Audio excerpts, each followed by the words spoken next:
Tiene la palabra Carolina Valderrama, periodista, docente, militante feminista.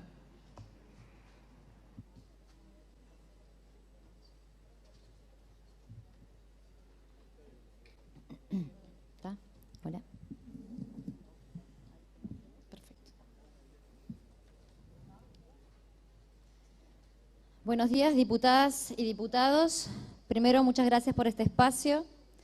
Antes que nada, me gustaría decir desde qué lugar voy a hablar. Voy a hablar como mujer, como madre, como bisexual, como santiagueña, como feminista, como trabajadora de prensa, integrante del Sindicato de Prensa de la Ciudad de Buenos Aires, CIPREVA, como integrante de la Red de Periodistas de Argentina por una Comunicación No Sexista, Red PAR, y como docente de la materia Géneros, Comunicación y Cultura de la licenciatura en Periodismo de la Universidad Nacional de Avellaneda, una universidad conurbana. En los medios de comunicación, las mujeres, lesbianas, travestis y trans estamos en general subrepresentadas o representadas asociadas a tareas del cuidado, a roles de subordinación, de ignorancia, y cuando somos protagonistas en general es por alguna circunstancia excepcional o por alguna vulneración de nuestros derechos que es leída y enmarcada desde la revictimización y contada en las secciones de policiales o en las recientemente creadas secciones de inseguridad. Bien sabemos que lo que nos pasa no tiene nada que ver con la inseguridad, sino con la cuestión que tiene que ver con la vulneración de nuestros derechos. En el monitoreo que realiza cada 5 años desde 1995, el Monitoreo Global de Medios, la UAC, la Asociación Mundial para la Comunicación Cristiana, voy a destacar algunos datos. El 25% de las mujeres cuando aparecemos en un rol familiar, mientras los hombres solamente en un 8%. Cuando nos convocan en un 43% desde un lugar del desconocimiento. Solamente el 22% de las noticias aparecemos en un rol de protagonistas, sujetas de la noticia. Y en el marco de nuestro ejercicio de la profesión, solamente el 15% de las notas son firmadas por periodistas mujeres. La Defensoría del Público hace 4 años realiza un monitoreo de noticias y según los datos publicados en el monitoreo de 2016, en el tópico que tiene que ver con géneros, el 59,9% de las noticias analizadas con tópico género se asocian a hechos policiales. Y de solamente las 10 noticias sobre diversidad de género que, que se analizaron, y representan solamente el 3,7% del total de las noticias que están vinculadas a este tópico. Ahora quisiera pasar 2 placas. La primera, esta, en general las uso para dar talleres porque son ejemplos bastante grotescos para desmontar la hipocresía que se crea en torno a lo que tiene que ver con la vulneración de nuestros derechos. En esta placa aparece una niña, madre de mellizos, 12 años, con lo cual a los 11 años habrá quedado embarazada. En ningún lugar aparece... Primero que esto es un delito, aquí hay un aborto no punible que no está cumplido, Código Penal, artículo 86, 1921.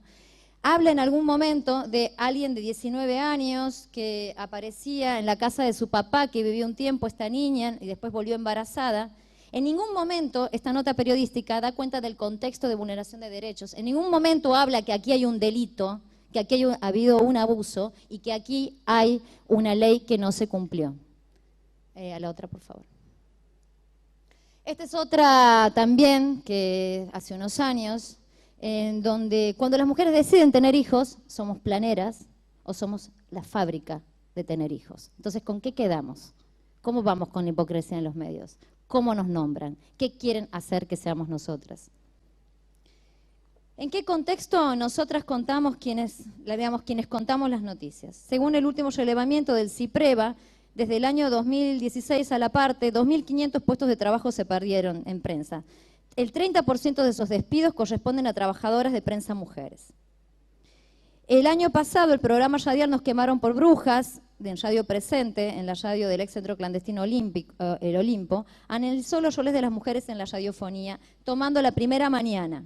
Solamente, el 82% de las mujeres que aparecen en el espacio radial ocupan un rol de locución. Y el 60% de las personas que conducen los programas más escuchados en AM y FM son varones. Esto para poner un poco en contexto nuestra profesión con algunos datos.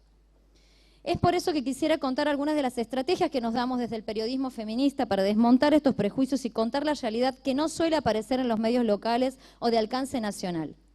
Nosotras hemos aprendido a enredarnos federalmente. Destaco aquí la experiencia de articulación federal de la Red PAR, que tiene más de 10 años promoviendo coberturas no sexistas de los temas de la agenda feminista y cuya incidencia generó, entre otras cosas, los primeros decálogos de tratamiento de la violencia hacia las mujeres y la trata y la prostitución, foros y debates acerca de violencia simbólica y mediática, que está en la ley contra las violencias de las mujeres, la incidencia en las redacciones para que la figura de femicidio sea reemplazada por la de crimen pasional, entre otras cosas.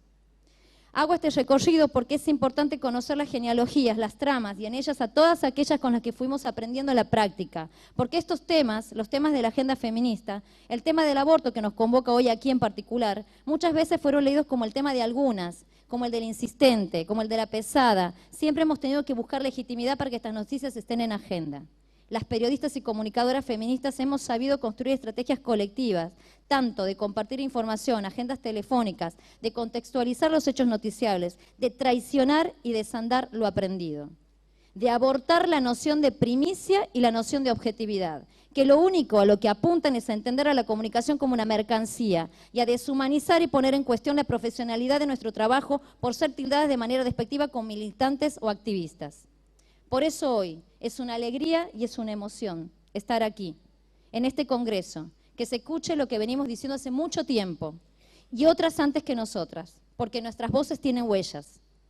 Ha sido los encuentros de mujeres, las redes de periodistas y comunicadoras, la comunicación feminista, junto a las organizaciones sociales de los medios populares, la propagadora de lo que se sintetiza de manera estructural en el Ni Una Menos, y luego se fortalece y profundiza con los paros de mujeres, lesbianas, travestis y trans, en donde decimos que todo lo que hacemos es porque nos mueve el deseo.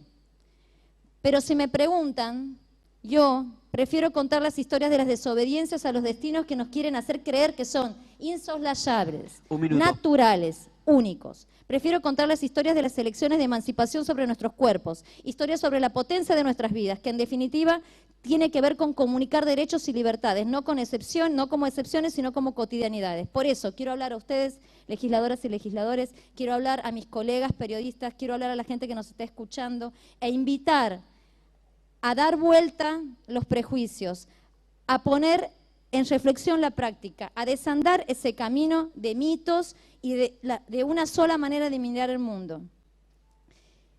¿Qué van a hacer ustedes, diputados y diputadas? Les convoco a mirar lo que pasa en el mundo real. Les hablo en particular a quienes decidieron de antemano el no y a quienes aún están en dudas. Amorosamente, les invito a seguir pensando, a abrir el corazón, a desmontar los prejuicios y las creencias personales y a cumplir con su mandato, que es el de representar al pueblo y legislar para su felicidad. No se queden en la historia como las piedras que impidieron la formalización de un derecho. Esta marea verde de todas maneras pasa, ya desbordó su cauce. Las mujeres, las lesbianas, las bisexuales, los varones trans, los cuerpos gestantes vamos a seguir abortando. Las periodistas feministas vamos a seguir traicionando la objetividad y comunicando derechos con responsabilidad histórica. Por eso, como decimos en la carta que firmamos y armamos las comunicadoras y periodistas y reporteras gráficas hace un mes y que ya tiene 700 adhesiones, abortar es un derecho. Nuestro compromiso, comunicarlo con responsabilidad. Muchas gracias.